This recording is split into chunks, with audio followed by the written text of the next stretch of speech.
സഹോദരന്മാരെ, സഹോദരിമാരെ, ജനാധിപത്യ വിശ്വാസികളെ, നല്ലവരായ നാട്ടുകാരെ, ഹാഷിർ മൊയ്തീൻ, യൂസഫ് ദാരിമി അടക്കമുള്ള MSFൻ്റെ പഞ്ചായത്ത് സാരഥികളെ, എൻ്റെ ബഹുമാന്യനായ നേതാവ് CT അഹമ്മദ് അലി സാഹിബ്, ആദരണീയനായ ജില്ലാ പ്രസിഡന്റ് കലക്ടർ മാഹിൻ ഹാജി അവർകൾ, മുനീർ ഹാജി, പ്രിയപ്പെട്ട അബ്ദുള്ള കുഞ്ഞി, സൗദി KMCCയുടെ ഇപ്പോൾ വേൾഡ് KMCCയുടെ സെക്രട്ടറിയായി തിരഞ്ഞെടുക്കപ്പെട്ട സഹോദരൻ അബ്ദുൽ ഖാദർ ചെങ്കള, അഡ്വക്കേറ്റ് ബേബിഞ്ച അബ്ദുള്ള, മുഹമ്മദ് കുഞ്ഞി ചായൻ്റടി, മൂസ ബി ചെർക്കള, അബൂബക്കർ ഹാജി, ബേർക്ക അബ്ദുള്ള കുഞ്ഞി ഹാജി, ജലീൽ എരുത്തുംകടവ്, TD കബീർ, അങ്ങനെ തുടങ്ങിയിട്ടുള്ള നിരവധി നേതാക്കന്മാരുടെ ഒരു വലിയ നിര, മണ്ഡലം ഭാരവാഹികളുടെയും ഒക്കെ ഒരു നിര എൻ്റെ പുറകിലുണ്ട്. എല്ലാവരെയും ഹൃദയംഗമമായി അഭിവാദ്യം ചെയ്യുകയാണ്. MSFൻ്റെ ഈ പഞ്ചായത്ത് സമ്മേളനത്തിൽ, അതും ചെർക്കളയിൽ, ലീഗ് രാഷ്ട്രീയ പാർട്ടിയുടെ ജീവിച്ചിരിക്കുന്നവരും മരിച്ചുപോയവരുമായ പ്രതിഭാധനന്മാരായ നേതാക്കന്മാരാൽ അനുഗ്രഹീതമായ ഒരു പ്രദേശമാണ് ഇവിടെ. MSFൻ്റെ വിദ്യാർത്ഥി സുഹൃത്തുക്കളോട് അവരുടെ സമ്മേളനത്തിൽ സംസാരിക്കുന്നതിൽ എനിക്ക് വലിയ സന്തോഷമുണ്ട്. പുതിയ കാലത്തെ വെല്ലുവിളികളെ ഗൗരവത്തോടെ കാണുകയും അതിനെ ജയിച്ചു വരാൻ പരിശ്രമിക്കുകയുമാണ് ഈ പ്രകടമായ രാഷ്ട്രീയ പ്രവർത്തനത്തെക്കാളൊക്കെ നിങ്ങളിൽ നിന്നും ഈ പാർട്ടിയും സമൂഹവും സമുദായവും ഒക്കെ പ്രതീക്ഷിക്കുന്നത്. പ്രത്യേകിച്ച് അക്കാഡമിക് രംഗത്ത് നമ്മൾ ഇതുവരെ പെടാത്ത വണ്ണമുള്ള പ്രതിസന്ധിയിൽ തന്നെയാണുള്ളത്. കേരളത്തിലെ വിദ്യാഭ്യാസ രംഗം വലിയ പ്രതീക്ഷയോടുകൂടി കെട്ടിപ്പടുത്ത ഒരു കാലമുണ്ടായിരുന്നു. കേരളത്തിൻ്റെ വിദ്യാഭ്യാസവും പൊതുവിദ്യാഭ്യാസവും ഒക്കെ നമ്മൾ വളരെ ഇഷ്ടത്തോടെയും ആഗ്രഹത്തോടെയും ഒക്കെയാണ് പലരും അതിൽ ഇടപെട്ട് മുന്നോട്ട് വന്നിരുന്നത്. പക്ഷെ നിർഭാഗ്യവശാൽ കേരളത്തിലെ സമകാലിക വിദ്യാഭ്യാസ രംഗം അത്യന്തം വഷളാണ് എന്ന് പറയാതിരിക്കാൻ വയ്യ. നമ്മുടെ യൂണിവേഴ്സിറ്റികൾ പരീക്ഷ എഴുതിക്കഴിഞ്ഞ കുട്ടികൾക്ക് സർട്ടിഫിക്കറ്റ് പോലും കൊടുക്കാതെ അത് പ്രിന്റ് ചെയ്യാനുള്ള കപ്പാസിറ്റിയും ഉത്തരവാദിത്വബോധവുമില്ലാതെ ഇട്ടുഴപ്പുന്നത് വലിയ വാർത്തയാണ്. കേരളത്തിൽ നിന്ന് നിരന്തരമായി വിദ്യാർത്ഥികൾ കർണാടകയിലേക്ക് പോകുന്നതിനെക്കുറിച്ച് ഈ കാസർഗോഡ് വെച്ച് ഞാൻ സംസാരിക്കേണ്ട കാര്യമില്ല. കർണാടക മാത്രമല്ല, കേരളത്തിന് പുറത്തേക്കുള്ള ഒഴുക്ക് മാത്രമല്ല, ഇന്ത്യ വിട്ടു പോവുകയാണ് വിദ്യാർത്ഥികൾ മുഴുവൻ. നമ്മൾ അവരെ നിരുത്സാഹപ്പെടുത്താൻ പറ്റില്ല. എന്തുകൊണ്ടെന്നാൽ അത്രമേൽ അപകടപ്പെട്ട ഒരു അക്കാഡമിക് സിസ്റ്റമാണ് നമ്മുടെ നാട്ടിൽ നിൽക്കുന്നത്. ഞാൻ പലപ്പോഴായി പറയാറുണ്ട്, 2014 പരിഷ്കരിച്ച സിലബസാണ് കമ്പ്യൂട്ടർ സയൻസിൻ്റേത് ഇന്ന് +2 2014 ലോകത്തിൻ്റെ ടെക്നോളജിയിൽ, ലോകത്തിൻ്റെ സാങ്കേതിക വിദ്യയിൽ, വിദ്യാഭ്യാസ രംഗത്ത് വരുന്ന എത്ര വലിയ വിപ്ലവകരമായ മാറ്റങ്ങൾ നടന്നുകൊണ്ടിരിക്കുന്ന കാലത്താണ് 2014 സിലബസ് നമ്മളുടെ മക്കൾ ഇപ്പോഴും പഠിക്കേണ്ടി വരുന്നു എന്നത് ചെറിയ കാര്യമല്ല. കമ്പ്യൂട്ടർ സയൻസിൽ പറയുന്ന തമാശ എന്താന്ന് വെച്ചാൽ 2014 സിലബസിൽ പറയാണ് 2020 3G വരുന്നാണ്. 3Gയും വന്ന്, 4Gയും വന്ന്, 5Gയും വന്ന്, ലോകത്ത് ഒരുപാട് മാറ്റങ്ങൾ പലതരത്തിൽ വന്നു കഴിഞ്ഞു. പലതരത്തിൽ എല്ലാം വന്നു കഴിഞ്ഞിട്ടും നമ്മുടെ മക്കളത് പഠിക്കുന്നില്ല. ഇത് നമ്മുടെ മക്കൾ പഠിക്കണമെന്ന് നമുക്ക് എങ്ങനെയാണ് നിർബന്ധിക്കാനാവുക? അങ്ങനെ തന്നെ പഠിക്കണമെന്ന് പറയണമെങ്കിൽ അവരുടെ ഭാവിയെ കുറിച്ച് നമുക്ക് ധാരണയില്ല എന്ന് പറയണം. വിജയരാഘവൻ ഈ അടുത്ത് പറഞ്ഞ ഒരു പ്രസംഗമുണ്ട്. അദ്ദേഹത്തിന്റെ ഭാര്യയാണല്ലോ കേരളത്തിലെ ഉന്നത വിദ്യാഭ്യാസ മന്ത്രി. അതുകൊണ്ട് വിജയരാഘവൻ പറയാണ് കുട്ടികളോട്, നിങ്ങൾ വിദേശത്ത് പോയി പഠിക്കരുത്, ഇവിടെ പഠിക്കണം. അദ്ദേഹത്തിന്റെ ഭാര്യ വിദ്യാഭ്യാസ മന്ത്രിയാണെങ്കിൽ അദ്ദേഹത്തിന് കൊള്ളാം എന്നല്ലാതെ കേരളത്തിലെ വിദ്യാഭ്യാസ മേഖലയ്ക്ക് എന്താ അതുകൊണ്ട് ഉപകാരമുള്ളത്? എന്തെങ്കിലും ഒരു നേട്ടം? ഞാൻ MSFന്റെ കുട്ടികളോട് പറയുന്നത്, ലോകത്തിലെവിടെയും അറിവ് നിങ്ങൾക്ക് പുതിയ കാലത്ത് വെല്ലുവിളിച്ച് മുന്നോട്ട് പോകാൻ കഴിയുന്ന, ആ വെല്ലുവിളികളെ ഏറ്റെടുക്കാൻ കഴിയുന്ന തരത്തിൽ ലോകത്തിലെവിടെയാണോ നിങ്ങൾക്ക് വിദ്യാഭ്യാസം പ്രാപ്യമാകുന്നത് അവിടെ നിങ്ങൾ പോകണം. ഈ പൊട്ടൻ കമ്മ്യൂണിസ്റ്റുകൾ പറയുന്നത് കേട്ടിട്ടൊന്നും നിങ്ങൾ ജീവിതത്തെ തൊലച്ചു കളയരുത്.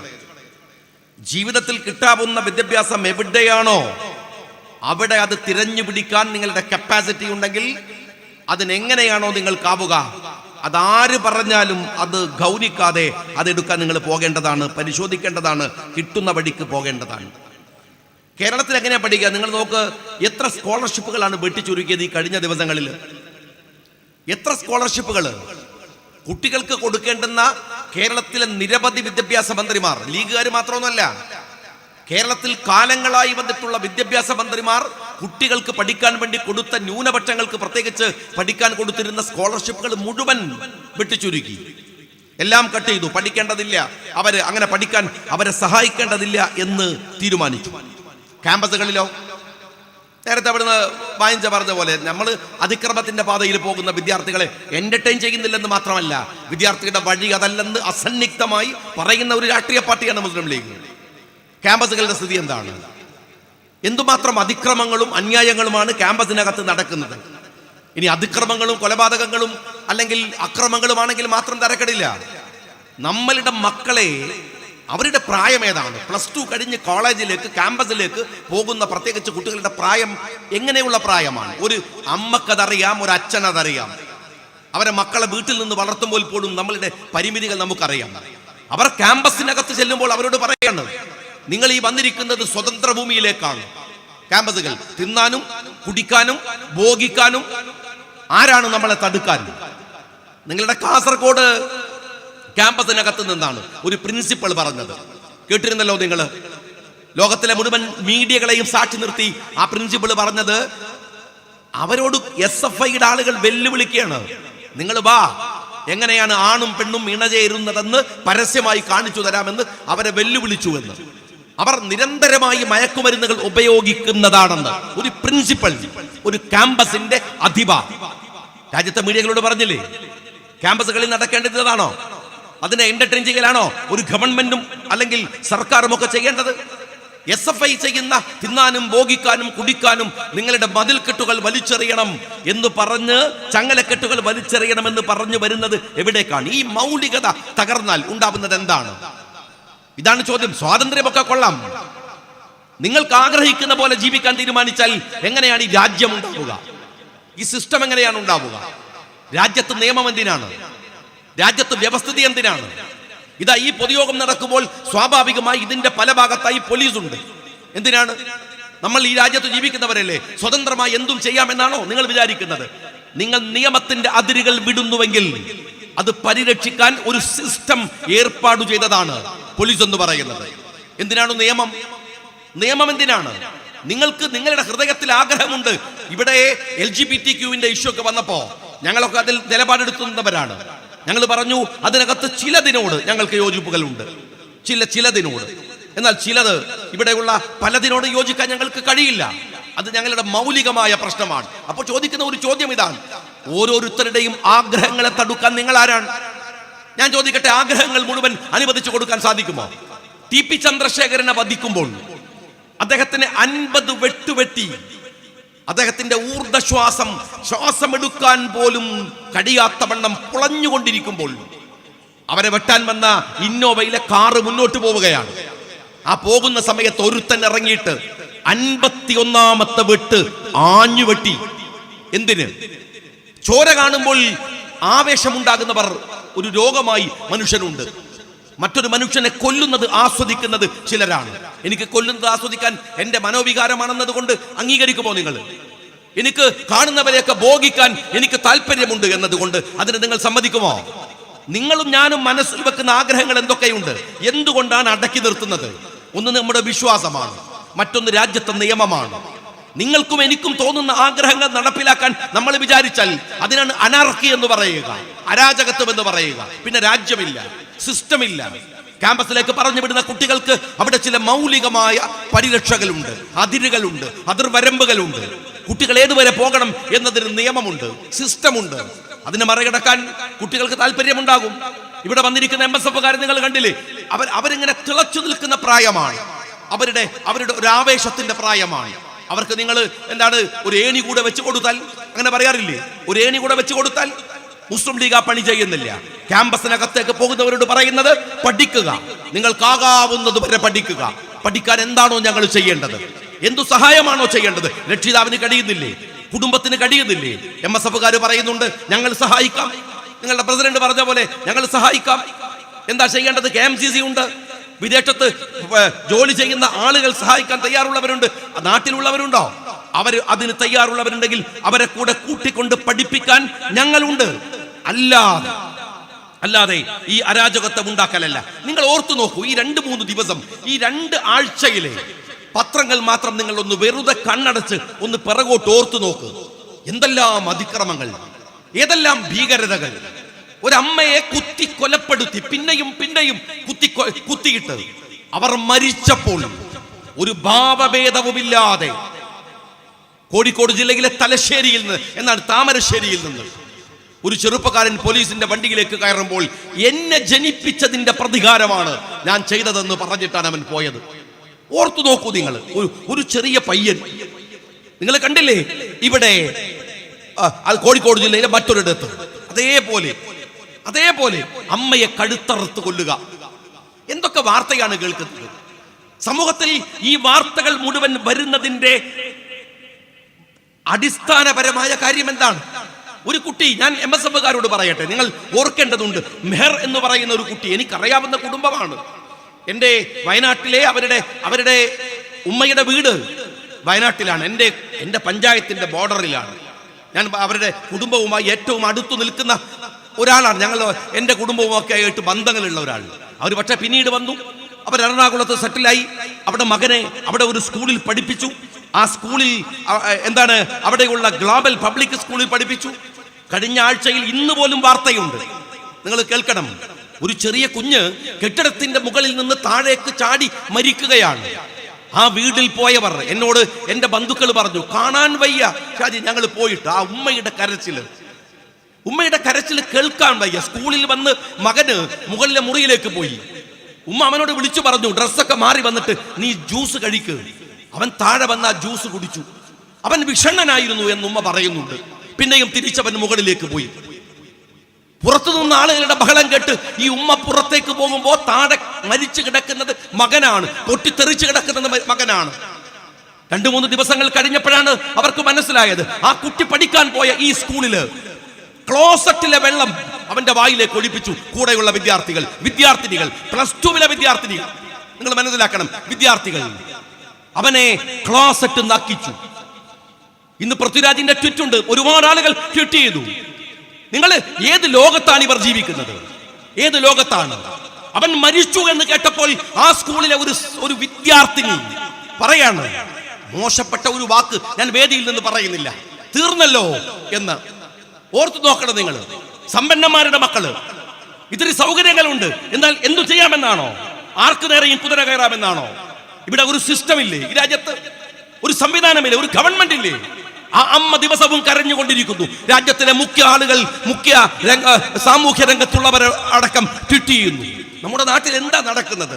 ഇവിടെ എന്തിനാണ് ഒരു ഗവൺമെന്റ് ഉള്ളത്? എന്തിനാണ് ഒരു സിസ്റ്റം ഉള്ളത്? ഞാൻ MSFകാരോട് പറയട്ടെ, മറ്റുള്ളവന്റെ ജീവിതം വെച്ച് പന്താടാനുള്ളതല്ല ക്യാമ്പസ് എന്ന് പറയുന്നത്. മറ്റൊരു കുട്ടികളെ നിങ്ങൾ ഇങ്ങനെ ആക്രമിക്കുമ്പോ അത് നോക്കി നിൽക്കാൻ പോലും പാടില്ലെന്ന് നിങ്ങളെ പഠിപ്പിച്ച ഒരു പ്രസ്ഥാനത്തിന്റെ പേരാണ് ഈ മുസ്ലിം വിദ്യാർത്ഥി ഫെഡറേഷൻ എന്നത്, മുസ്ലിം ലീഗ് എന്ന് പറയുന്നത്. അങ്ങനെയല്ല നിങ്ങളെ വിടുന്നത്. നിങ്ങൾ എത്ര പേരിൽ പിന്തിരിപ്പന്മാരായി ഞങ്ങളെ പറഞ്ഞാലും അത് അംഗീകരിക്കാൻ ഞങ്ങൾക്ക് കഴിയില്ല. ആ കുട്ടികൾക്ക് നീതി വേണ്ടേ? ഗവൺമെന്റ് ഇല്ലേ ഇവിടെ? ആ സ്കൂൾ എത്ര വലിയ സമ്പന്നന്മാരുടെ മക്കൾ പഠിക്കുന്ന സ്കൂളായാലും ഈ കുഞ്ഞിന്റെ നീതി കുഞ്ഞിന് കൊടുക്കണ്ടേ? ആ അമ്മയുടെ കരച്ചിലിന് മറുപടി വേണ്ടേ? ഇന്നും അവർ ട്വീറ്റ് ചെയ്തിട്ടുണ്ട്, ഇന്നും അവർ പോസ്റ്റ് ഇട്ടിട്ടുണ്ട്. നിങ്ങൾ മനസ്സിലാക്കണം, ഒരു ചെറിയ കുഞ്ഞ് മരിച്ചു പോകുന്നു നമ്മളുടെ ഇടയിൽ. ഇത് ഈ കാലത്തും റാഗിങ് നടക്കുകയാണ്. ക്യാമ്പസുകളിൽ നിന്ന് താഴേക്ക് വരികയാണ്.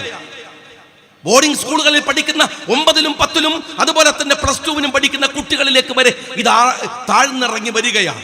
എന്തൊരു സിസ്റ്റമാണ്, എന്തൊരു ഒരു വ്യവസ്ഥയാണ്. ഞാൻ MSFകാരോട് പറയുന്നു, ഗൗരവത്തോടെ നിങ്ങൾ പരിശോധിക്കേണ്ടുന്ന വിഷയങ്ങളാണിത്. നമുക്ക് ചില മൗലികതകളുണ്ട്. നമ്മൾ ജീവിക്കുന്ന നാട് എങ്ങനെയാണ്, ഈ നാടിനെ കുറിച്ച് സ്വപ്നം കണ്ട ഒരുപാട് ആളുകളുണ്ട്. ബ്രിട്ടീഷുകാരന്റെ കയ്യിൽ നിന്ന് സാങ്കേതികമായ ഒരു സ്വാതന്ത്ര്യം വാങ്ങി തരികയല്ല ഗാന്ധിജി ചെയ്യുന്നത്, മറിച്ച് ഒരു മൗലികതയെ കൂടെ ഈ രാജ്യത്ത് സന്നിവേശിപ്പിക്കുകയാണ്. ബ്രിട്ടന്റെ പതാക താഴുകയും ഇന്ത്യയുടെ ത്രിവർണ്ണ പതാക പൊന്തുകയും ചെയ്യുക. ബ്രിട്ടൻ അധികാരത്തിൽ നിന്ന് ഇറങ്ങി ഇന്ത്യക്കാരൻ അധികാരത്തിലേക്ക് വരിക. അതിലെന്തു കാര്യം? ബ്രിട്ടൻ പോകുമ്പോൾ ഒരു സംസ്കാരം കൂടെ കൊണ്ടുപോകണം നിങ്ങൾ. മറിച്ച് ഈ രാജ്യത്തിന് ഒരു സംസ്കാരമുണ്ട്. ഇന്ത്യയുടെ സ്വാതന്ത്ര്യത്തിന്റെ തലേ ദിവസം, സ്വാതന്ത്ര്യ ദിനത്തിന്റെ തലേ ദിവസം ഗാന്ധിജിയുടെ ആശ്രമത്തിൽ പണ്ഡിറ്റ് ജവഹർലാൽ നെഹ്റുവും കൂടിയുണ്ട്. അവിടെ നിൽക്കുകയാണ് ഗാന്ധിജിയുടെ ആശ്രമത്തിൽ. അവരിങ്ങനെ സംസാരിച്ചു കൊണ്ടിരിക്കുകയാണ്. ഇന്ത്യ വരികയാണ്, നാളെ ഇന്ത്യ സ്വതന്ത്രമാവുകയാണ്, രാജ്യത്തൊരു ഭരണം വരണം. ഗാന്ധിജി പറയുന്നുണ്ട്, അങ്ങനെ വരുമ്പോൾ എങ്ങനെയായിരിക്കണം? നമ്മുടെ നാട്ടിലെ കർഷകരുണ്ട്, വ്യവസായികളുണ്ട്, വിദ്യാർത്ഥികളുണ്ട്. എല്ലാത്തിനെ കുറിച്ചും ഗാന്ധിജി തന്റെ സ്വപ്നങ്ങൾ നെഹ്റുവിനോട് ഇങ്ങനെ പങ്കുവെക്കുകയാണ് സബർമതി ആശ്രമത്തിൽ വെച്ച്. നേരം വെളുക്കാൻ നേരത്ത് പണ്ഡിറ്റ് ജവഹർലാൽ നെഹ്റു ഡൽഹിയിലേക്ക് പോവുകയാണ്. ഡൽഹിയിലെ ചെങ്കോട്ടയിൽ നാളെ ഇന്ത്യയുടെ ത്രിവർണ്ണ പതാക ആകാശത്തേക്ക് ഉയരും. ഗാന്ധിജി വരാം എന്ന വാക്കു വാങ്ങിയാണ് പോകുന്നത്. പിറ്റേ ദിവസം ഗാന്ധിജി പക്ഷെ പോയില്ല. ഗാന്ധിജി നേരെ നവഖാലിയിലേക്ക് പോയി. അവിടെ മുസ്ലിങ്ങളും ഹിന്ദുക്കളും തമ്മിൽ വലിയ കലാപം നടക്കുകയായിരുന്നു. ആ മനുഷ്യൻ നെഹ്റുവിന് ഒരു കത്തെഴുതി വെച്ചു, ഞാൻ അങ്ങോട്ട് പോണില്ല, വരുന്നില്ല. ഇങ്ങനെ മുസ്ലിങ്ങളും ഹിന്ദുക്കളും ഒക്കെ എന്റെ നാട്ടിൽ തല്ലി മരിക്കുമ്പോൾ എനിക്ക് എങ്ങനെയാണ് സ്വസ്ഥമായി ഡൽഹിയിൽ വരാനാവുക? ഞാൻ നവഖാലിയിലേക്ക് പോവുകയാണ്. എന്നിട്ട് ഗാന്ധിജി നെഹ്റുവിന് എഴുതുന്ന ഒരു കത്തുണ്ട്. അതിൽ പറയുന്നുണ്ട്, പറയാൻ ബാക്കി വച്ച ചിലത് ഞാൻ പറയട്ടെ അങ്ങയോട്, താങ്കളോട്. ഈ രാജ്യത്തെ വിദ്യാഭ്യാസത്തെ കുറിച്ച് നമുക്കൊരു കാഴ്ചപ്പാട് വേണം. ഗാന്ധിജി പറയാണ്, വിദ്യാഭ്യാസം എന്ന് പറയുന്നത് അക്ഷരങ്ങളുടെ ഒരു കേവല ജ്ഞാനമല്ല, അത് മൗലികമായ ഒരു കർമ്മമാണ്. അക്ഷരങ്ങൾ എങ്ങനെയാണ്? നിങ്ങൾ കുട്ടികൾ MSFകാർ ക്യാമ്പസിൽ പോയാൽ അവിടെ നിന്ന് പറയും H2O, 2 ഹൈഡ്രജൻ 1 ഓക്സിജൻ എന്ന് പറഞ്ഞാൽ അത് വെള്ളമാണ്, വെള്ളത്തിന്റെ രാസനാമമാണ്. 2 ഹൈഡ്രജനും ഓക്സിജനും കൂടി ചേരുമ്പോഴാണ് വെള്ളം ഉണ്ടാകുന്നത്. ഗാന്ധിജി പറയുന്നത് അതങ്ങനെയല്ല, അതിന് ദാഹം എന്നുകൂടെ പേരുണ്ട്. നിങ്ങൾ അത് വെള്ളമാണ്, ഹൈഡ്രജനും ഓക്സിജനും ചേർന്നാൽ വെള്ളമാകുമെന്ന് പഠിച്ചാൽ പോരാ, അവരോട് പറയണം അത് ദാഹം കൂടിയാണ്, അത് ഓക്കിയാണ്, അത് സുനാമിയാണ്, അത് പ്രളയമാണ്.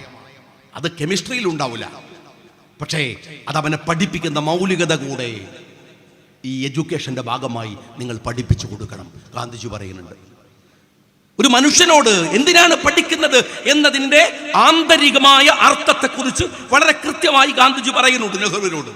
കേവലം അക്ഷരജ്ഞാനമല്ല, അവന് വിശപ്പിനെ കുറിച്ച് പഠിക്കണം, രാജ്യത്തെക്കുറിച്ച് പഠിക്കണം, ഇതിൻ്റെ നന്മയെക്കുറിച്ച്, മനുഷ്യത്വത്തെക്കുറിച്ച്, അനാട്ടമിയെക്കുറിച്ച് പഠിക്കുമ്പോൾ, ഫിസിയോളജിയെക്കുറിച്ച് പഠിക്കുമ്പോൾ, ടേബിളിൽ കിടത്തിയിരിക്കുന്ന ഒരു മൃതശരീരത്തിന്റെ പാർട്ടുകൾ മാത്രം പഠിച്ചാൽ പോരാ.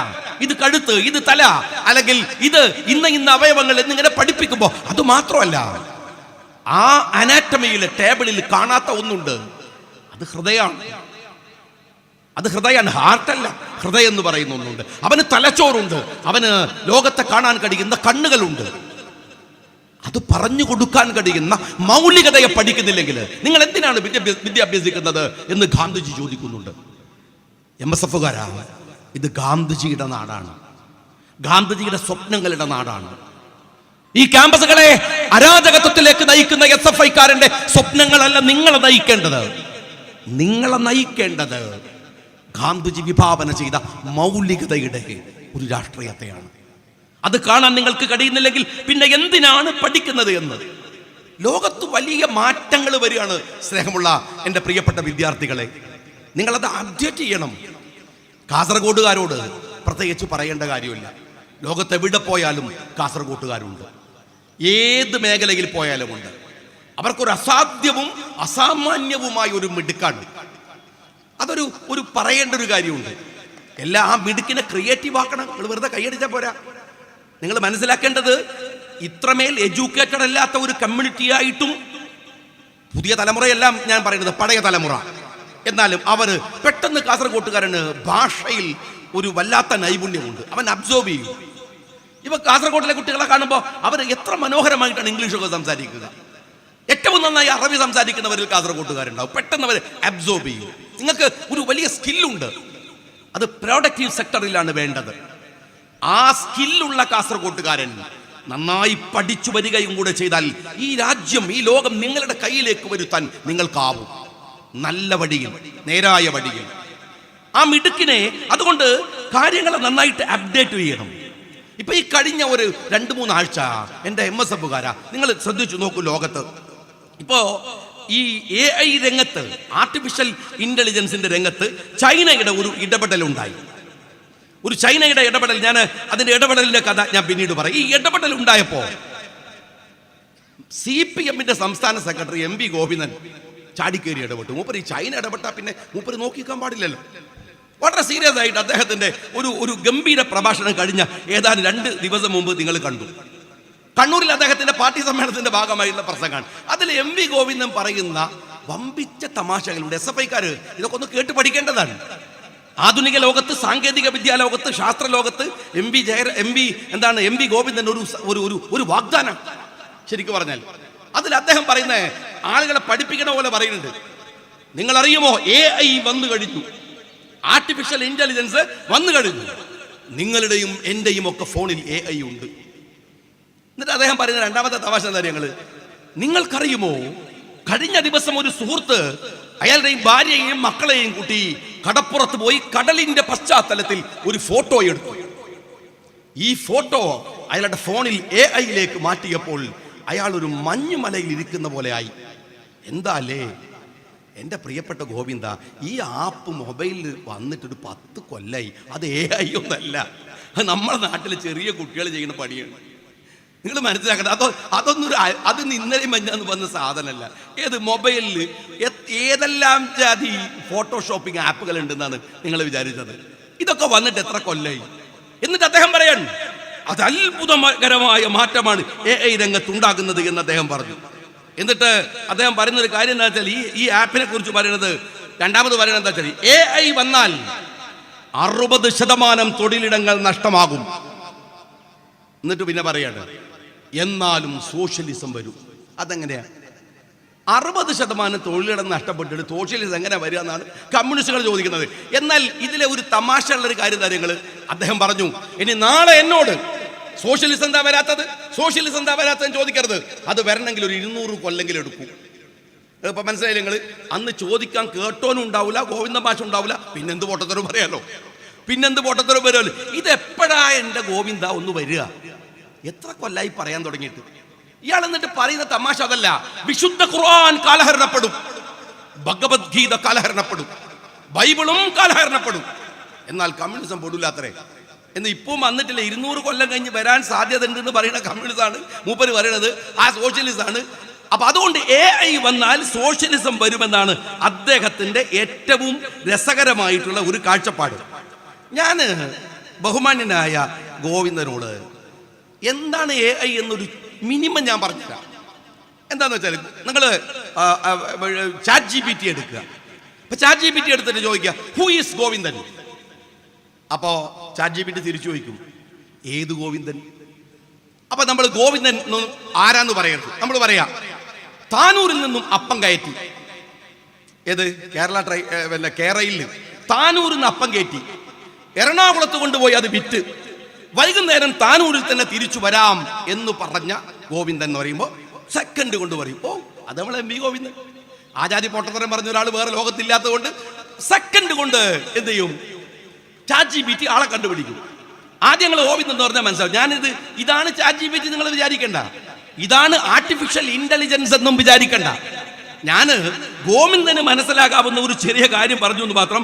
AIയുടെ ഒരു ചെറിയ കാര്യതാണ്. സത്യത്തില് കുട്ടികൾക്കറിയാം, ഞാൻ വിശദീകരിക്കേണ്ട കാര്യമല്ല. ഈ ഗോവിന്ദൻ പറഞ്ഞിരിക്കുന്ന ഈ വിഷയത്തില് ഇത് മാത്രമാണോ പ്രശ്നമുള്ളത്? അല്ല. കാരണം നമുക്കറിയാം, ഗൂഗിൾ എന്ന് പറയുന്നത് ഒരു ഇൻഫർമേഷനാണ്. നിങ്ങളിപ്പോൾ ഞാൻ എന്തെങ്കിലും പറയുമ്പോൾ ഒരു സംശയം കുടുങ്ങിയാൽ ഉടൻ ഗൂഗിൾ എടുത്ത് നിങ്ങൾ സെർച്ച് ചെയ്യും. ഗൂഗിള് നിങ്ങളുടെ പ്രശ്നങ്ങൾ, ചോദ്യങ്ങൾക്ക് ഉത്തരം തരുന്ന, ഇൻഫർമേഷൻസ് തരുന്ന ഒരു ടൂള് മാത്രമാണ്. എന്നാൽ അതിനെ മറികടന്നാണ് ChatGPT വരുന്നത്. നിങ്ങളൊരു ചാറ്റ് ബോട്ട് ഉപയോഗിച്ച് നിങ്ങൾക്ക് ചോദിക്കാവുന്നത് ചെറിയ കാര്യമല്ല. നിങ്ങൾ പറയുക CH മുഹമ്മദ് കോയ സാഹിബിനെ കുറിച്ച്, അല്ലെങ്കിൽ ഇപ്പോ മരിച്ചുപോയ ബഹുമാനായ ചെർക്കുളം അബ്ദുള്ള സാഹിബിനെ കുറിച്ച് ഞങ്ങളൊരു സിനിമ ചെയ്യുന്നു, അതിന്റെ ഒരു തിരക്കഥ വേണം എന്ന് ChatGPTയിൽ നിങ്ങൾ പറഞ്ഞാൽ അവർക്ക് ലഭ്യമായ ഇൻഫോർമേഷൻസ് വെച്ച് അവരൊരു തിരക്കഥ ഉണ്ടാക്കും. Scene 1, scene 2, scene 3. അത് CH കുറിച്ചായാൽ, സീതി സാഹിബിനെ കുറിച്ചായാൽ, ഗാന്ധിജിയെ കുറിച്ചായാൽ, ഇന്ന് സിനിമാ ലോകത്തില്ലാത്ത, പരിചിതമല്ലാത്ത ഒരു പുതിയ ഒരു തിരക്കഥ അവർ തരും. തീരണില്ല. കുട്ടികളൊക്കെ ഇപ്പൊ ചെയ്യുന്നത് അത് ചെയ്യേണ്ടതാണ്. അവര് സ്കോളേഴ്സ് ആയിട്ടുള്ള വിദ്യാർത്ഥികൾ, അല്ലെങ്കിൽ അവർ റിസർച്ച് സ്കോളേഴ്സ് ആയിട്ടുള്ള കുട്ടികളൊക്കെ അവരുടെ ഒരു തിസീസ് അവർക്ക് ആവശ്യമുണ്ടെങ്കിൽ ChatGPTയോട് ചോദിച്ചാൽ അവർ 5 പേജുള്ള, 10 പേജുള്ള, 20 പേജുള്ള ഒരു മാറ്റർ ബേസ്ഡ് ആയിട്ടുള്ള തിസീസ് അവർ കൊടുക്കും. അതാണ് ChatGPT എന്ന് പറയുന്നത്. അതിന്റെ തുടക്കം നിങ്ങൾക്കറിയാലോ.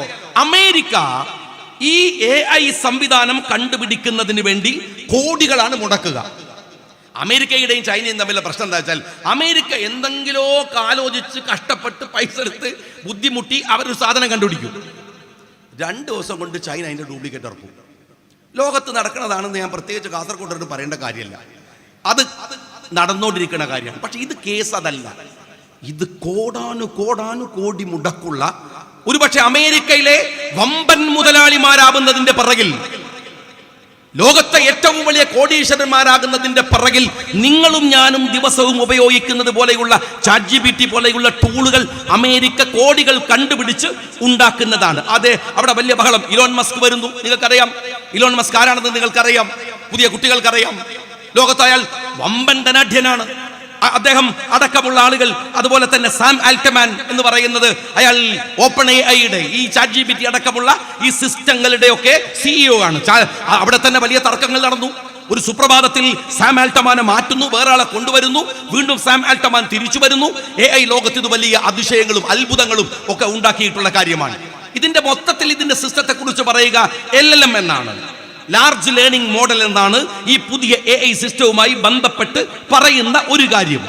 എന്നാൽ നിങ്ങൾ സാം ആൽട്ട്മാൻ കഴിഞ്ഞ ദിവസം പറഞ്ഞു 2025 സൂപ്പർ ഇന്റലിജൻസ് വരാൻ പോവാണ് എന്ന് വെച്ചാൽ ഈ ആർട്ടിഫിഷ്യൽ സൂപ്പർ ഇന്റലിജൻസ് വരാൻ പോവാണ്. അതിന്റെ ഭാഗമായിട്ടാണ് 03 വരുന്നത്. നിങ്ങൾ ഈ 03 എന്ന് പറയുന്നത് ChatGPTയിൽ നിന്നുള്ള മാറ്റമാണ്. എന്ന് പറഞ്ഞാൽ ഇപ്പൊ ChatGPT ഒരു 10 സ്ഥലങ്ങളിൽ സ്റ്റോർ ചെയ്ത വിവരങ്ങളാണ് അവർ ശേഖരിക്കുക. നിങ്ങൾ ചോദ്യം ചോദിച്ചാൽ ലോകത്ത് നിങ്ങൾക്ക് എന്തും ചോദിക്കാം, ചോദിച്ചാൽ ഉത്തരമുണ്ട്. കാര്യം ഒരു 10-15 സോഴ്സുകളിൽ നിന്നാണ് അവർ ഇതിന്റെ ഉത്തരം അവർ പ്രോസസ് ചെയ്തെടുക്കുന്നത്. എന്നാൽ സാം ആൽട്ട്മാൻ പറയുന്നത് 03 വരുന്നതോടുകൂടെ നിലവിലുള്ള AI-യുടെ മൾട്ടിപ്പിൾ പ്രോസസ് ആണ് നടക്കാൻ പോകുന്നത്. കുട്ടികൾക്ക് അത് മനസ്സിലാവും. MSFകാരോടാണ് ഞാൻ പറയുന്നത്. ഇതിന്റെ മൾട്ടി പ്രോസസ് ആണ് നടക്കാൻ പോകുന്നത്. ഇങ്ങനെയുള്ള ഒരു വലിയ സംവിധാനത്തിനിടയിൽ കഴിഞ്ഞ ആഴ്ചയിൽ ചൈന ഒരു ചാറ്റ് ബോട്ട് ഉണ്ടാക്കി. നിങ്ങൾക്കറിയാം, ഡീപ് സീക്ക് എന്നാണ് പേര്. ചാറ്റ് ബോട്ട് ഉണ്ടാക്കിയപ്പോ ആപ്പിൾ സ്റ്റോറിൽ നിന്ന് എല്ലാത്തിനെയും മറികടന്ന് ആളുകൾ ഡൗൺലോഡ് ചെയ്തത് ഈ ഡീപ് സീക്കാണ്. ഒരൊറ്റ ദിവസം കൊണ്ട്, നിങ്ങൾ മനസ്സിലാക്കണം, ഒരൊറ്റ ദിവസം കൊണ്ട് 600 കോടി ബില്യൺ ഡോളർ. ആലോചിക്കാൻ കഴിയുമോ? ഇന്ത്യയുടെ മൊത്തം വിദേശ നിക്ഷേപത്തിന്റെ സംഖ്യയാണത്. 600 കോടി ബില്യൺ ഡോളർ ഒറ്റ ദിവസം അമേരിക്കൻ കമ്പനികൾക്ക് നഷ്ടമായി. ഒറ്റ ദിവസം കൊണ്ട് NVIDIA ചിപ്പ് നിർമ്മാതാക്കൾ അടക്കമുള്ളവർക്ക് തലകുത്തി വീണു. ഇത് കേട്ടപ്പോ, ചൈന എന്ന് കേട്ടപ്പോ, നമ്മളെ MV ഗോവിന്ദൻ ഈ വാർത്ത കേട്ടപ്പോ ചാടി എഴുന്നേറ്റ് പറഞ്ഞതാണ്. എന്നാൽ യഥാർത്ഥ ഇഷ്യൂ എന്താണെന്ന് MV ഗോവിന്ദൻ അറിയുമോ? മനസ്സിലാക്കിയിട്ടുണ്ടോ? മോഡേൺ ടെക്നോളജി നിങ്ങളോട് പറഞ്ഞിട്ട് കാര്യമില്ല. നിങ്ങൾക്ക് അതിനുള്ള കപ്പാസിറ്റി ഉള്ളൂ. കമ്പ്യൂട്ടർ വേണ്ട, ട്രാക്ടർ വേണ്ട എന്ന് വരെ പറഞ്ഞ ആൾക്കാരാണ്. ഗോവിന്ദൻ അറിയില്ലെങ്കിലും ഞാൻ സഖാക്കളോട് പറയട്ടെ, ഈ ആർട്ടിഫിഷ്യൽ ഇന്റലിജൻസിന്റെ യഥാർത്ഥ ഇഷ്യൂ എന്താ നിങ്ങൾക്ക് അറിയുമോ? മനുഷ്യന്റെ എക്സിസ്റ്റൻസിനെ ബാധിക്കുന്ന പ്രശ്നമാണിത്. നിങ്ങളും ഞാനും എന്തിനാണ് ഒരു ആർട്ടിഫിഷ്യൽ ഇന്റലിജൻസ് ഉള്ളപ്പോ നമ്മൾ ആവശ്യമില്ല എന്ന് പറയാണ്. ഒരു മനുഷ്യന്റെ ഇരട്ടി കപ്പാസിറ്റിയുള്ള ഒരു ആർട്ടിഫിഷ്യൽ ഇന്റലിജൻസ് വരികയാണ്. മനുഷ്യന്റെ എക്സിസ്റ്റൻസിനെ ചോദ്യം ചെയ്യാൻ പോവാണ്. നിങ്ങൾ അറിയുമോ, അങ്ങനെ വരുന്ന ഒരു ഘട്ടത്തിൽ ലാവോസിലെ വേൾഡ് എക്കണോമിക് ഫോറം, കഴിഞ്ഞ വേൾഡ് എക്കണോമിക് ഫോറം, അതിലെ ഏറ്റവും പ്രധാനപ്പെട്ട ഡിസ്കഷൻ എന്തായിരുന്നു അറിയോ? AI ലോകത്തിലെ മൊറാലിറ്റിയെ കുറിച്ചാണ്. നിങ്ങൾ മനസ്സിലാക്കണം, ഫലസ്തീനിൽ ഭീകരമായ യുദ്ധം ഇസ്രായേൽ ചെയ്തപ്പോ അവിടെ AI ആയുധങ്ങൾ അവർ ഉപയോഗിച്ചു, വെപ്പണുകൾ ഉപയോഗിച്ചു. എന്നാൽ യുദ്ധം ചെയ്യാൻ ഇനി മനുഷ്യൻ വേണ്ട, ആളുകളെ തെരഞ്ഞു കണ്ടുപിടിച്ച് കൊല്ലാവുന്ന വെപ്പണുകൾ ആർട്ടിഫിഷ്യൽ ഇന്റലിജൻസ് ഉണ്ടാക്കുകയാണ്. മനുഷ്യൻ ആവശ്യമില്ലാതെ, യുദ്ധത്തിൽ പടനായകന്മാർ വേണ്ടാതെ ആർട്ടിഫിഷ്യൽ ഇന്റലിജൻസ് യുദ്ധമുണ്ടാക്കും. ഈ സമയത്താണ് MV ഗോവിന്ദൻ അതിന്റെ പൊട്ടത്തരം പറയുന്നത്. ഈ പൊട്ടത്തരം പറയാം, എന്നിട്ട് ആളുകളോട് വലിയ വിവരാണെന്നുള്ളത്. ഞാനൊരു കാര്യം MV ഗോവിന്ദനോട് ചോദിക്കട്ടെ.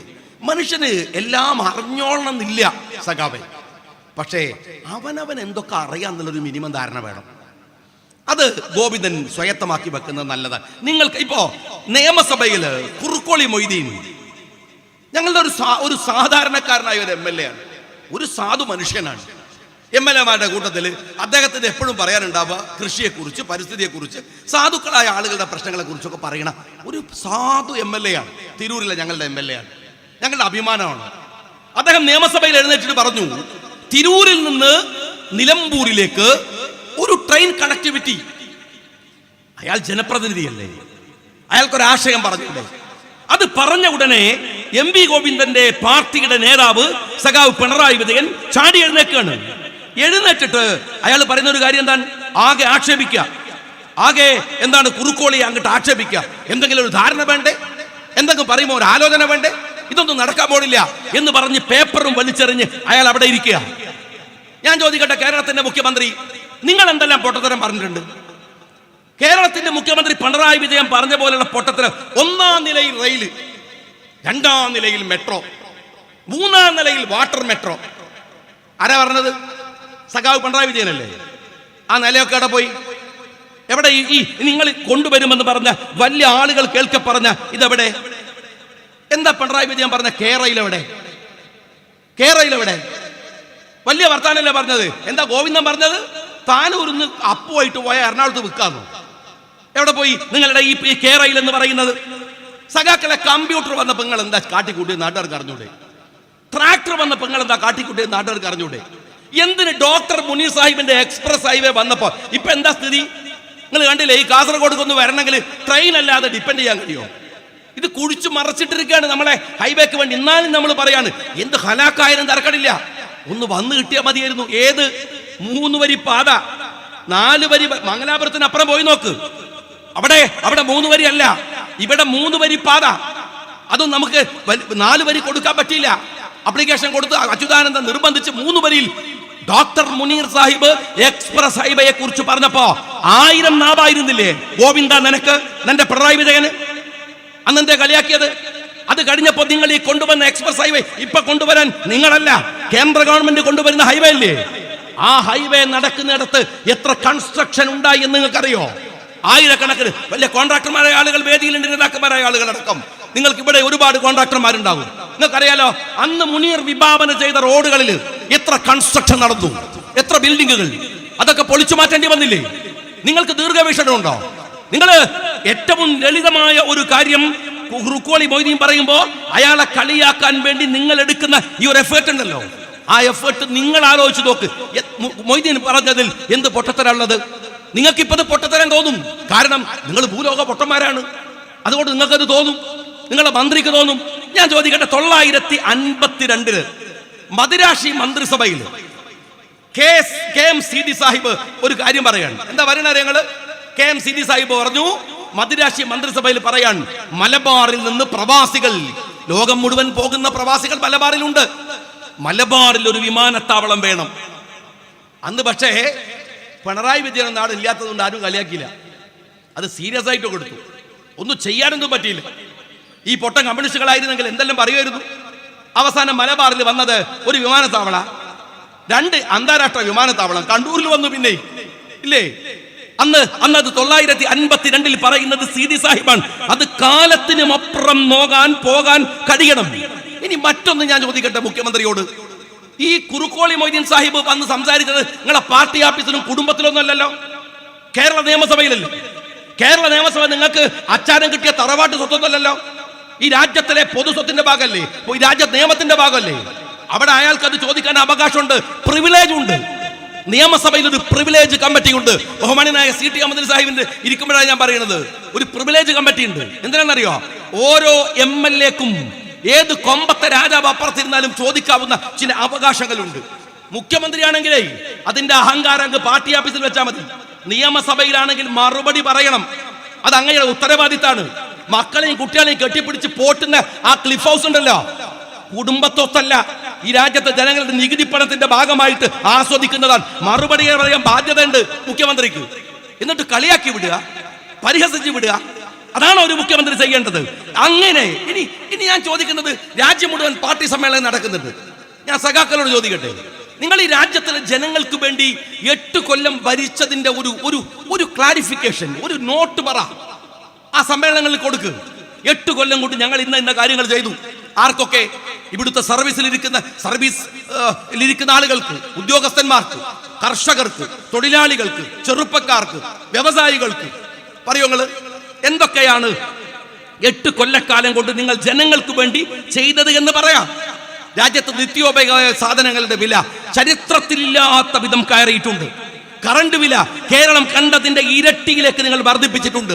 വീട്ടുകരം വർദ്ധിപ്പിച്ചിട്ടുണ്ട്, വെള്ളക്കരം വർദ്ധിപ്പിച്ചിട്ടുണ്ട്, വീടിന് വേണ്ടിയുള്ള പുതിയ നിർമ്മാണ പെർമിറ്റ് വർദ്ധിപ്പിച്ചിട്ടുണ്ട്, പെട്രോളിന്റെ സെസ് വർദ്ധിപ്പിച്ചിട്ടുണ്ട്. എന്തിന്? ആശുപത്രിയിലെ OP ടിക്കറ്റിന്റെ പൈസ പോലും 100% ആയിട്ട് നിങ്ങൾ വർദ്ധിപ്പിച്ചിട്ടുണ്ട്. ഈ പറഞ്ഞ കാലയളവിൽ ഞാൻ വിശദീകരിച്ച് സംസാരിക്കാൻ നിൽക്കുകയല്ല. അതിന് പുറമെയോ PP കിറ്റിൽ അഴിമതി നടത്തിയിട്ടുണ്ട്, KRIയിൽ അഴിമതി നടത്തിയിട്ടുണ്ട്, KBSൽ അഴിമതി നടത്തിയിട്ടുണ്ട്, KFOണിൽ അഴിമതി നടത്തിയിട്ടുണ്ട്, കിട്ടാവുന്ന സകലതിലും അഴിമതി നടത്തിയിട്ടുണ്ട്. നിങ്ങൾ പറഞ്ഞു തരുമോ?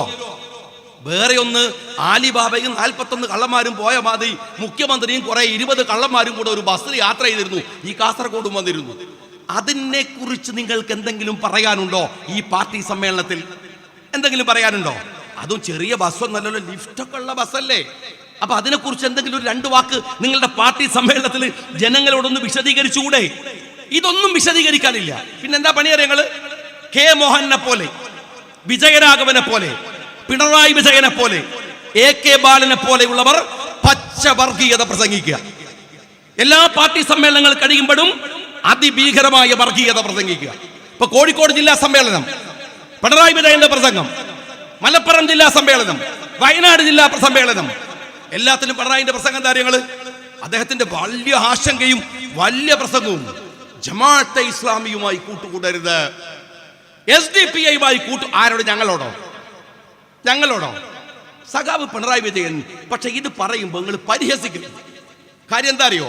ജമാഅത്തെ ഇസ്ലാമുമായി കൂട്ടുകൂടിയാൽ എന്തൊക്കെ ബുദ്ധിമുട്ടുണ്ടാകുമെന്ന് ലോകത്ത് പറയാൻ ഏക അർഹനായ ഒരാൾ പിണറായി വിജയനാണ്. കാരണം മൂപ്പര കൂട്ടുകൂടിയിട്ടുള്ളൂ, മൂപ്പർക്ക് അതിന്റെ ബുദ്ധിമുട്ട് അറിയുള്ളൂ. ഇനി ഒരു 10 കൊല്ലം കഴിഞ്ഞ പിണറായി വിജയൻ പ്രസംഗിക്കേണ്ട എന്താ നിങ്ങൾ ആവതുണ്ടെങ്കിൽ RSS-മായി കൂട്ടുകൂടിയാൽ എന്തൊക്കെ ബുദ്ധിമുട്ടുണ്ടാവുന്നതാണ്. ഇപ്പൊ നിങ്ങൾ കൂട്ടുകൂടിക്കൊണ്ടിരിക്കുകയാണ്. അതൊരു 10 കൊല്ലം കഴിഞ്ഞിട്ട് അതിന്റെ കോൺസിക്വൻസ് ഒക്കെ എന്തായിരിക്കും ഞങ്ങളെ പഠിപ്പിക്കേണ്ടെന്ന് മാത്രം. ഞങ്ങളെ പഠിപ്പിക്കേണ്ട. ഞങ്ങളൊക്കെ തെരഞ്ഞെടുപ്പിൽ മത്സരിച്ചവരാണ്, ജയിച്ചും വന്നതാണ്, ജനാധിപത്യത്തിന്റെ വഴികളിൽ യാത്ര ചെയ്യുന്നവരാണ്. ഞങ്ങളോട് ജമാഅത്തെ ഇസ്ലാമിയെ കുറിച്ചും ഞങ്ങൾക്ക് അവരൊക്കെ ആയിട്ടുള്ള ഐഡിയോളജിക്കൽ ഡിഫറൻസ് ആണ്.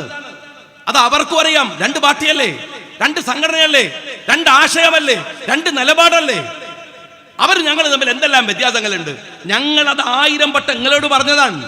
നിങ്ങൾ ഇപ്പോഴും ഞാൻ ചോദിക്കുന്നത്, ഞാൻ അതിന്റെ കണക്ക് പറയാൻ ഒരു ഡിബേറ്റിനാണെങ്കിൽ പറയാം, ഈ യോഗത്തിൽ പറയുന്നില്ല. എണ്ണി പഞ്ചായത്തുകൾ പറഞ്ഞു തരാം.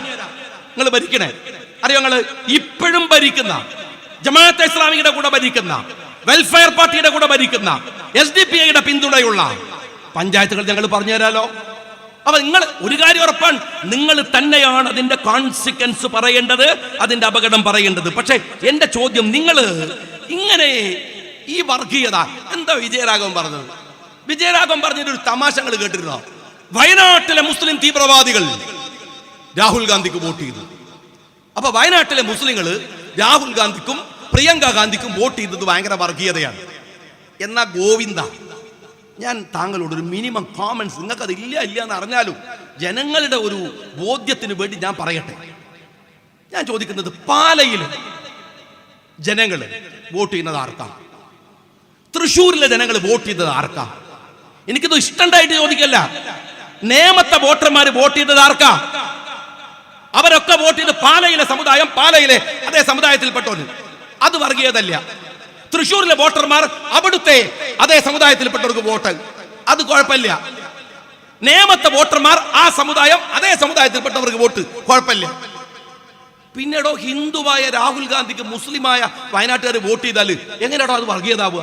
എന്ത് എന്ത് എന്ത് തോന്നിയാസ എന്റെ പാർട്ടി സെക്രട്ടറി നിങ്ങൾ ഈ പറയണത്?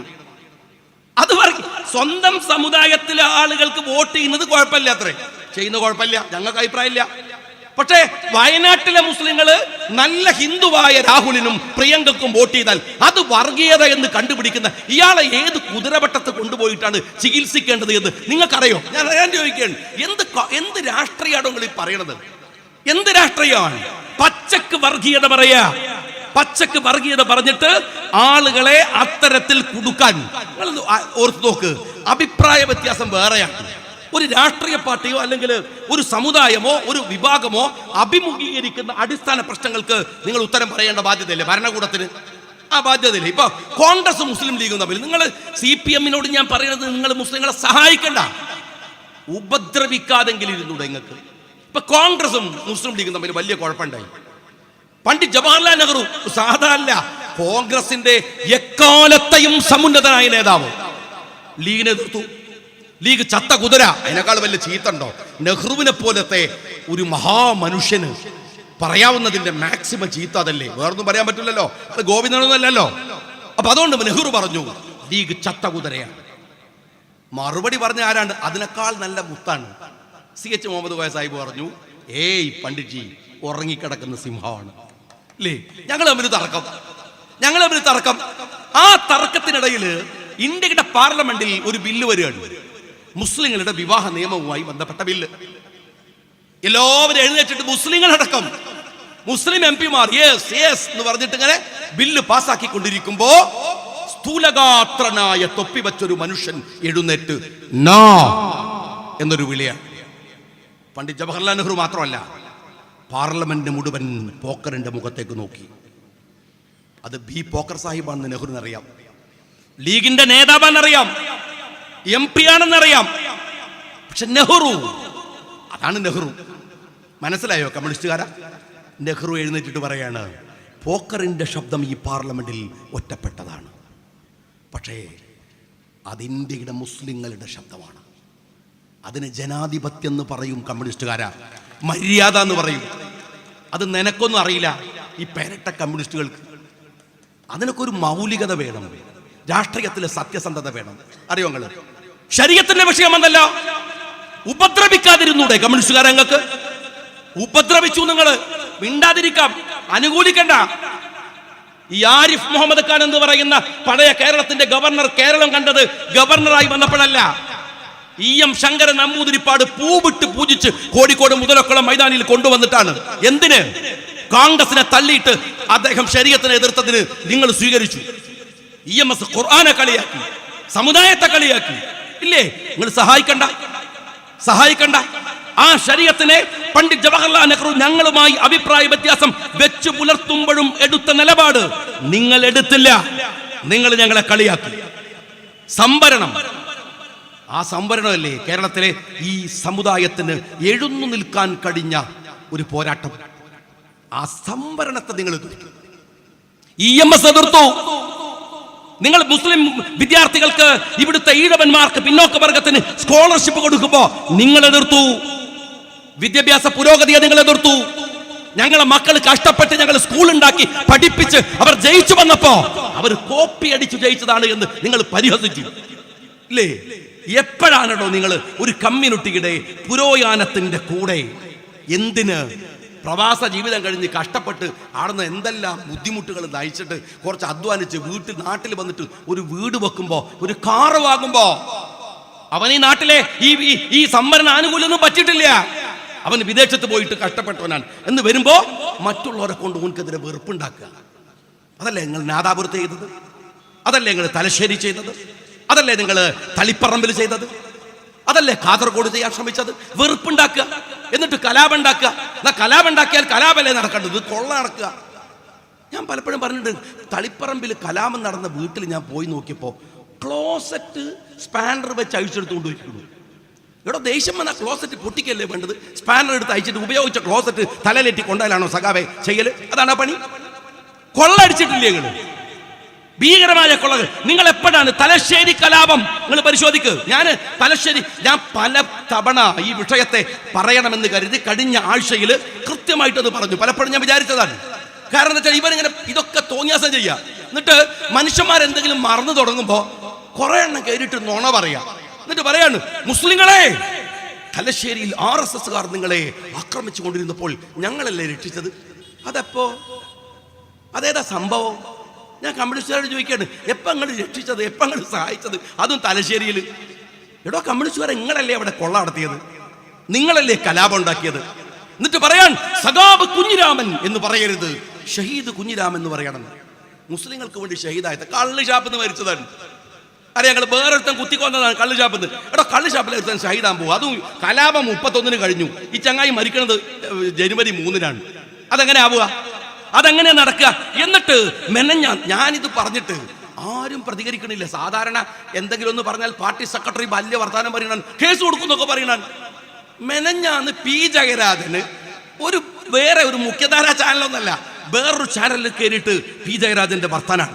എന്റെ ഒരു പേടിപ്പിക്കല്, ഷാജി പ്രകോപനം ഉണ്ടാക്കരുത്. ഞാൻ ആ നിലക്ക് മറുപടി പറയില്ല.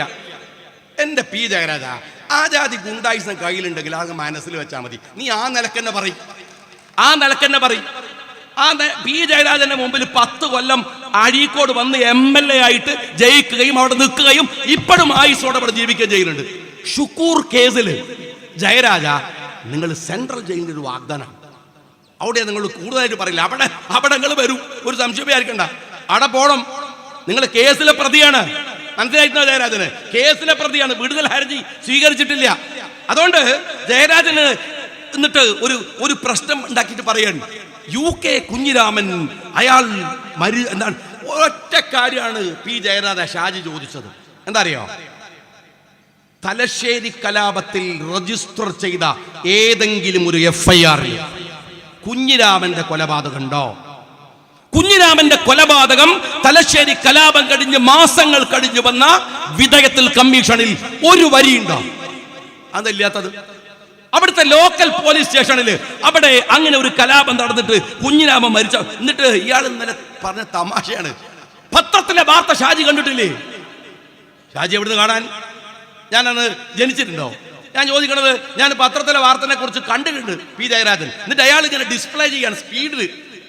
അതിലെന്താ പറഞ്ഞത്? ഞങ്ങൾ മനോരമയിൽ അദ്ദേഹം എന്താണ് കൊല്ലപ്പെട്ടതാണ് അത്രേ, RSSകാരാണെന്ന് പറയുന്ന അത്രേ. ഏത് മനോരമയിൽ വന്നത്? ഈ അത്രേ എന്ന് പറയുന്നതാണ് ഈ ജയരാജൻ പറയുന്നത് ഇയാൾ കൊല്ലപ്പെട്ടതാണ്. ഞാൻ ജയരാജനോട് ചോദിക്കുന്നത് എവിഡൻസ് ആണ്. ഒരു പോലീസ് സ്റ്റേഷനിലെ FIR ആണ്. ഞാൻ വിശദീകരിക്കാൻ നിൽക്കല്ല, ഞാൻ ഒറ്റ കാര്യം പറയാം. അവിടെ പിണറായി പാറപ്പുറത്ത് പള്ളി പൊളിച്ചതില് കേരളം ഭരിക്കുന്ന മുഖ്യമന്ത്രിയുടെ മൂത്ത സഹോദരൻ പ്രതിയാണ്. കേസ് കൊടുക്കണോ? അല്ലെങ്കിൽ നിങ്ങൾ മറുപടി പറയൂ. ഇനി പി ജയരാജനോട് ഞാൻ പറയട്ടെ, വിധേയത്തിൽ കമ്മീഷൻ 70 പേരുടെ മൊഴിയെടുത്തു. അതിൽ 4ാമത്തെ മൊഴി കണ്ണൂർ ജില്ലാ CPI കൗൺസിലാണ്. ഷാജി അല്ല, ലീഗല്ല, കോൺഗ്രസ് അല്ല, CPI. പിണറായി വിജയന്റെ കാറിന്റെ നമ്പർ 1 എന്നാണെങ്കിൽ നമ്പർ 2 കാറിൽ യാത്ര ചെയ്യുന്ന CPI കാരൻ. അവരാ പറഞ്ഞത് പിണറായി വിജയ മറുപടി പറയണമെന്ന്. ഷാജി അല്ല. എന്താ പി ജയരാജൻ അതിനെക്കുറിച്ച് പറയാത്തത്? 33 പള്ളികൾ തകർക്കുകയും അവിടുത്തെ മുസ്ലിം വീടുകൾ കൊള്ളയടിക്കുകയും എന്നിട്ട് പി ജയരാജൻ പറയാണ്, ഒരു വണ്ടിയിൽ കലാപം ശമിക്കണമെന്ന് ആഹ്വാനം ചെയ്തുകൊണ്ട് പോയത് പിണറായി വിജയനായിരുന്നു. അത് സത്യമാണ്. കാരണം എന്താണ്? പണിയൊക്കെ കഴിഞ്ഞ ശേഷം കലാപം ശമിക്കണം എന്ന് പറയാൻ പിണറായിക്കേ പറ്റുള്ളൂ. കാരണം മൂപ്പരുണ്ടാക്കിയത്. അതിലെന്താ അത്ഭുതമുള്ളത്? എന്താണ് എന്നൊറ്റ കാര്യം ഞാൻ പറയട്ടെ, ഞാൻ വിശദീകരിക്കാതെ പറയട്ടെ. EM ശങ്കരൻ നമ്പൂതിരിപ്പാടിന്റെ മന്ത്രിസഭയിൽ നിന്ന് മുസ്ലിം ലീഗ് വിട്ടു. രണ്ടാമത് വന്ന C അച്യുതമേനോന്റെ മന്ത്രിസഭയിൽ മുസ്ലിം ലീഗ് കക്ഷിയായി. CPM പിടിച്ചില്ല, ജനസംഘത്തിന് പിടിച്ചില്ല. രണ്ടാമത്തെ കാര്യം, മുസ്ലിം ലീഗിന്റെ വോട്ടോടുകൂടെ തലശ്ശേരിയിൽ CPM തോൽക്കുകയും ബൽറാം ജയിക്കുകയും ചെയ്തു, CPI-കാരൻ. ഈ ദേഷ്യം മുസ്ലിം വിരുദ്ധതയാക്കി മാറ്റി കലാപമുണ്ടാക്കുകയാണ് ഇവർ ചെയ്തത് എന്നാണ് കൃത്യമായി തലശ്ശേരി കലാപത്തിന്റെ ആകത്തുക.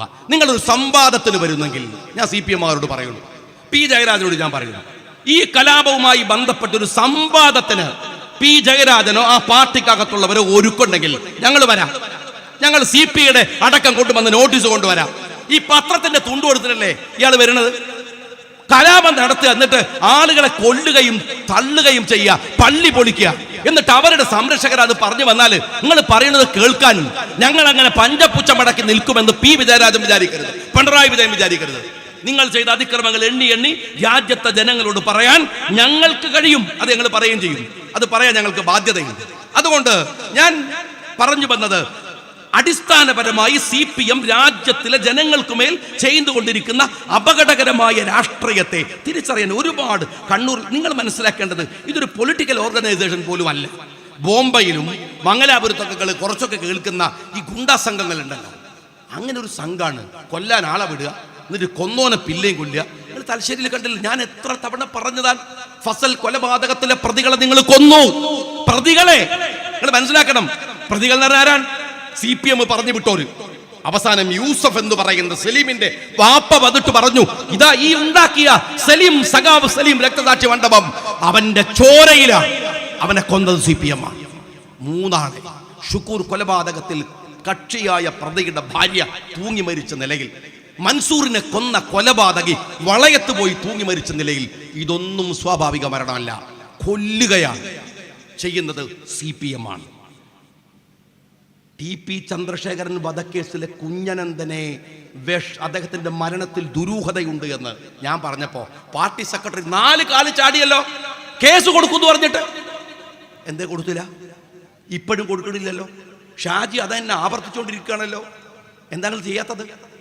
ഇതൊരു അപകടം പിടിച്ച ഒരു ഓർഗനൈസേഷനാണ്. അത് CPM ആയാലും ക്യാമ്പസുകളിൽ SFI ആയാലും മൗലികത ഉയർത്തിപ്പിടിക്കുന്ന, ജനഹിതങ്ങളെ ഉൾക്കൊള്ളുന്ന രാഷ്ട്രീയത്തിൽ അണിചേരാണ് MSF-കാര.